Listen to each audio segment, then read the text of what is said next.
Hi, everyone. My name is Lily. I'm 26 years old, and I've been dating my boyfriend, Jake, for exactly 1 year. At first, I was nervous about meeting someone online, but we connected right away because we had similar family backgrounds. Now, he understands me better than anyone, and he's a really important part of my life.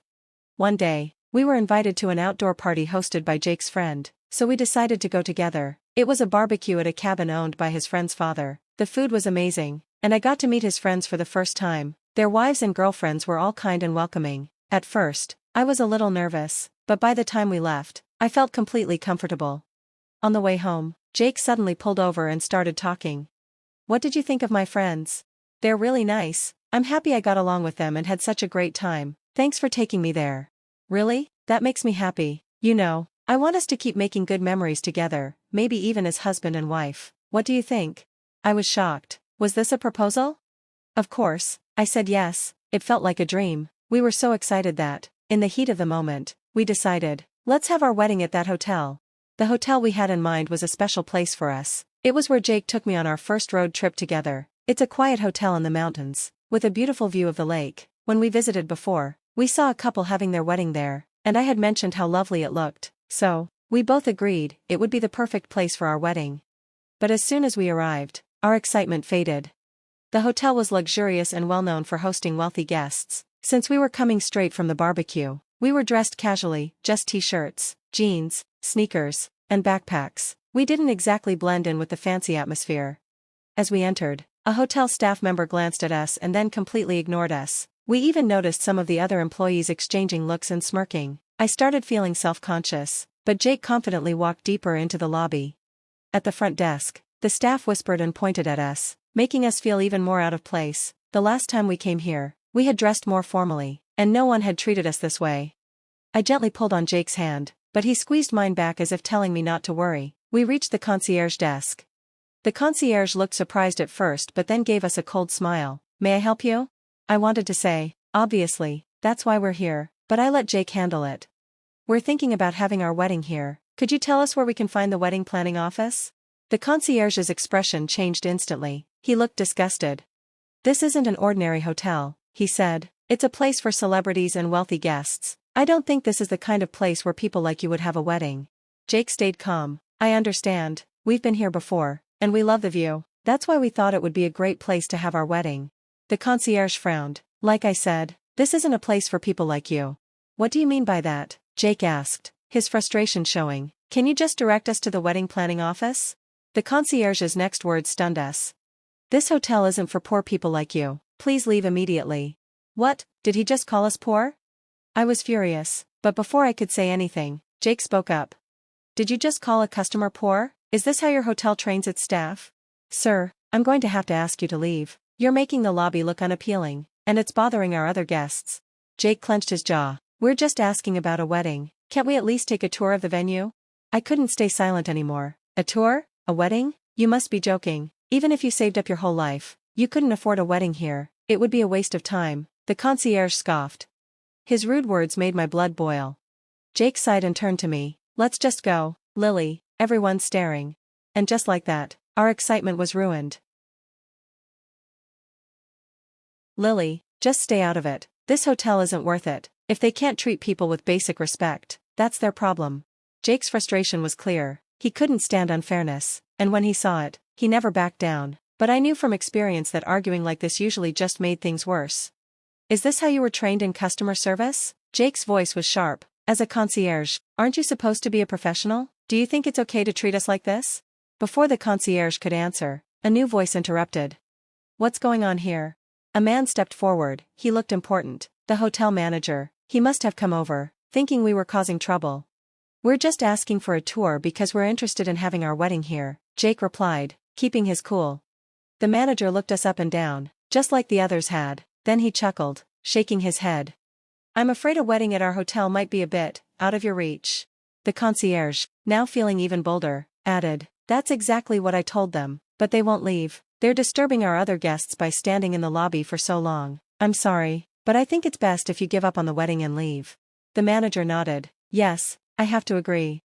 I took a deep breath, trying to keep my anger in check. "Wait a second, we're just asking for a tour. What's the problem with that?"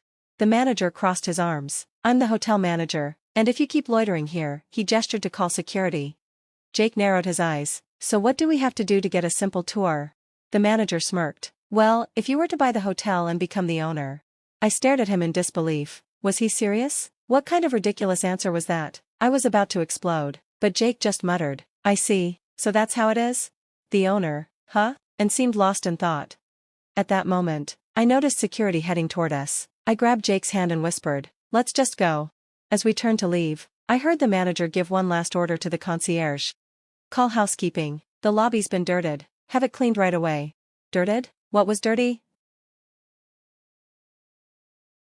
In my head, I cursed at them, thinking their rude attitudes were filthier than anything else. We left the hotel, both upset. I wanted to take a walk in the garden and enjoy the view of the lake before heading home, but as we strolled, we ran into the same manager from earlier. Oh dear, this is a problem, he said, frowning. If you walk around here, it could ruin the view for our guests. What's wrong with looking at the view? Is that not allowed? I asked. This view is for paying guests. If you can't afford to stay here, you should leave, he said, waving us away like we were pests. Are you seriously thinking about a wedding? A garden wedding? Give up. Do you even know how much it costs to rent this space? Now, please leave. Then, out of nowhere, he sprayed me with a hose. Stop hanging around and get moving. I gasped. Oh no, I'm soaked. What is wrong with this man?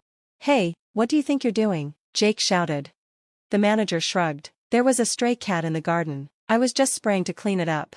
Just then, a cat actually appeared, and the manager raised the hose again. That was the last straw for Jake. Are you calling Lily a stray cat? That's enough. Is this how a hotel treats people, spraying them with water? Call the cops. I was furious but also embarrassed, standing there dripping wet. I need to change. Let's just go, I snapped, dragging Jake back to the car. We had come here excited to plan our wedding, but this was turning into a nightmare. This hotel felt nothing like the place we had visited on our date. It was like a completely different world. Now, sitting in the car, the reality sank in. My clothes were wet, and my mood was ruined. Thankfully, I had a spare outfit in the car. After changing and feeling a bit better, Jake turned to me. Lily, what do you want to do? Do you still want our wedding here? I sighed. I don't know. The hotel itself is beautiful, but the staff? I'm not sure. I see. Let's think about it, he said simply. That was the end of that conversation.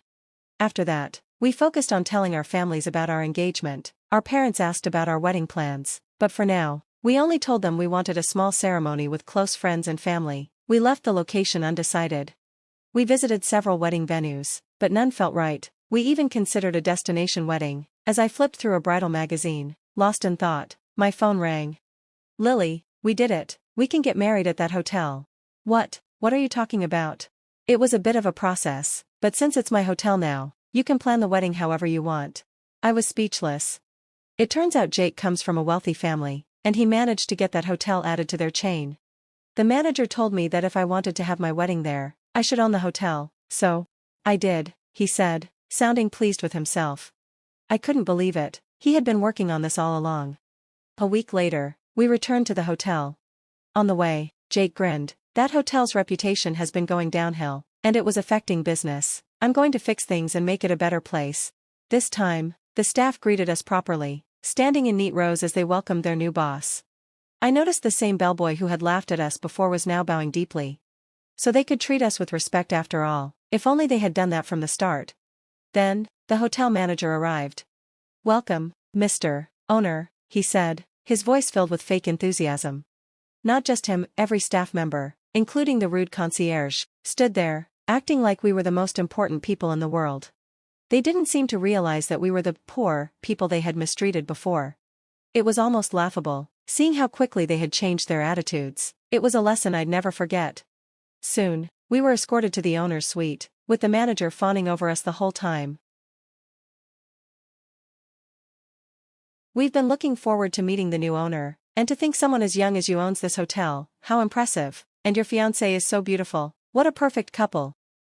Is this the same guy who called us stray cats? Now we're handsome and beautiful? Does he even recognize us? Maybe his glasses don't have lenses.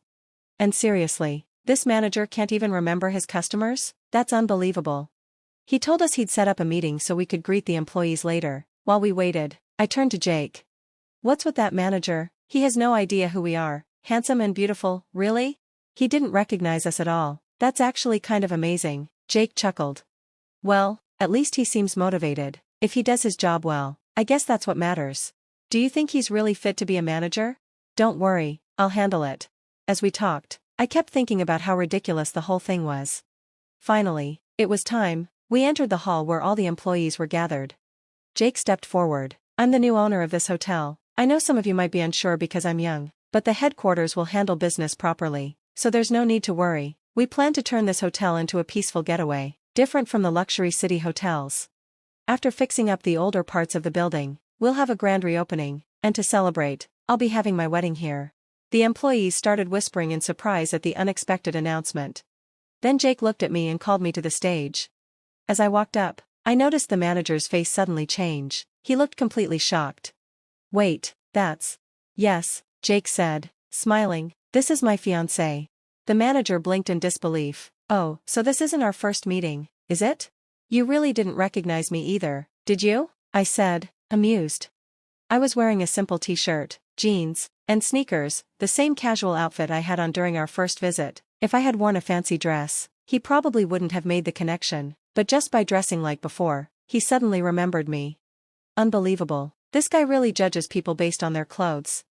Looking around, I saw the bellboys and front desk employees from that day staring at us, eyes wide. The concierge? Oh, he looked pale and nervous, shifting uncomfortably. It seemed like he finally realized who we were. Jake, seeing their reactions, turned back to the employees who still didn't know what had happened.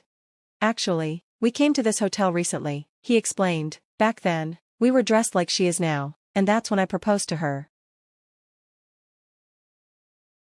I was so excited when we first came here, thinking this would be the perfect place for our wedding, but then... The bellboy, oh, that's you, right? You ignored us and didn't even greet us properly, then you laughed at us. The front desk staff? You whispered and pointed at us. The concierge? You didn't even listen when we asked about having our wedding here. Instead, you told us poor people should leave. And the worst of all, you, the manager. Actually, I recorded part of our conversation. Let's listen to it together. I played the recording, and as the employees listened, they started murmuring in shock. They called them poor people? That's awful. The manager turned pale and started shaking. When the recording ended, Jake spoke again. As you can hear, we were judged based on our clothes. In the end, we were sprayed with water and kicked out. Is this acceptable? The employees shook their heads, agreeing with him. Clothes don't define a person. In reality, I come from a family that owns a chain of hotels, and my fiancée is the daughter of a big pharmaceutical company CEO. We're not poor. But what if we had been regular guests? Should anyone be treated this way? I added, this hotel isn't in a super convenient location, so it should focus on offering great service to everyone who makes the effort to visit. I want to bring it back to what it once was. Let's work together to make it the best hotel again. The room filled with applause. After that, Jake made some big changes. He demoted the rude staff, the manager, concierge, and anyone with a history of poor work attitude. The manager and concierge had to start from scratch, working as cleaning staff. Meanwhile, hardworking employees who had been overlooked got promoted. Even part-time workers were given better positions. He made sure the right people were in the right roles, and soon, the hotel had a much more positive atmosphere. Jake also listened to everyone's ideas and quickly made improvements. Even just watching from the side, I could tell how much better things were becoming. In the end, he completely turned the hotel around. And yes, we had our wedding here, just like we originally planned. It was a small, quiet ceremony, but it felt right. About a year later, Jake handed over the hotel to a new manager and stepped down. It'll be fine without me, he said. But honestly, I think he just wanted more time to play video games.